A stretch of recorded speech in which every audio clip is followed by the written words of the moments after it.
कहो। लेकिन यहां दर्शन करिए, महाराज के घर में बाजा बजा तो पूरी अयोध्या में बजने लगा। जानते हैं कारण क्या है? इसके पीछे कारण है दशरथ जी महाराज का जीवन। प्रदीप भैया,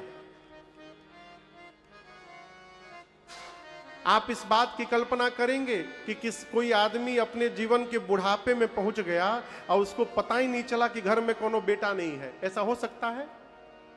मैं पूछ रहा हूं, ऐसा हो सकता है कि कोई आदमी बुढ़ा जाए और उसको ध्यान न रहे कि हमारे लड़के नहीं है? ऐसा हो सकता है? लेकिन यहां हुआ। दशरथ जी को बुढ़ापे में जाकर ग्लानि हुई कि मेरे घर में बेटा नहीं है। पहले ग्लानि क्यों नहीं हुई? वो भी ग्लानि कब हुई? इसके पीछे कई कारण हैं। बुढ़ापे में ग्लानि हुई, क्यों हुई? इसलिए अब तक नहीं हुई कि महाराज दशरथ अपनी प्रजा को ही अपनी संतान मान के जीते थे। जिस प्रकार पिता पुत्र के साथ व्यवहार करता है, वही व्यवहार चक्रवर्ती जी अपनी प्रजा के साथ करते थे। इसलिए प्रजा दिन रात महाराज के मंगल की कामना करती है।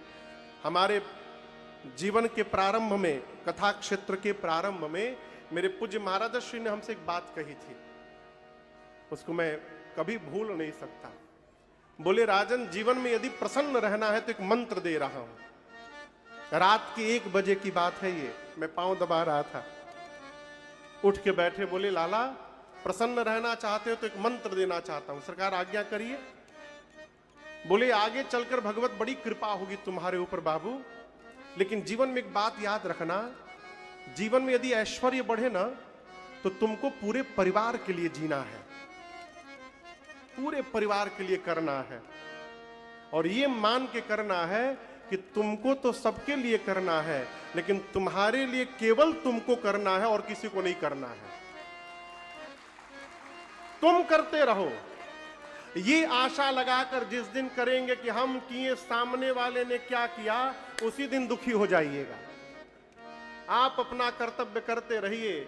सामने वाला यदि आपके लिए जी रहा है, ये आपका सौभाग्य है। नहीं जी रहा है तो भगवान से कहिए, प्रभु हमको इस योग्य बना के रखिएगा कि हमको किसी की आवश्यकता ना पड़े, हम अपने आप को संभाल सके।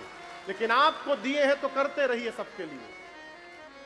जब आप सबके लिए करते हैं ना, तो सब मिलकर भगवान से प्रार्थना करेंगे, प्रभु इनको बना करके रखिएगा, ये सबकी चिंता करते हैं, इनके जीवन में कभी कोई कष्ट ना आने दीजिएगा।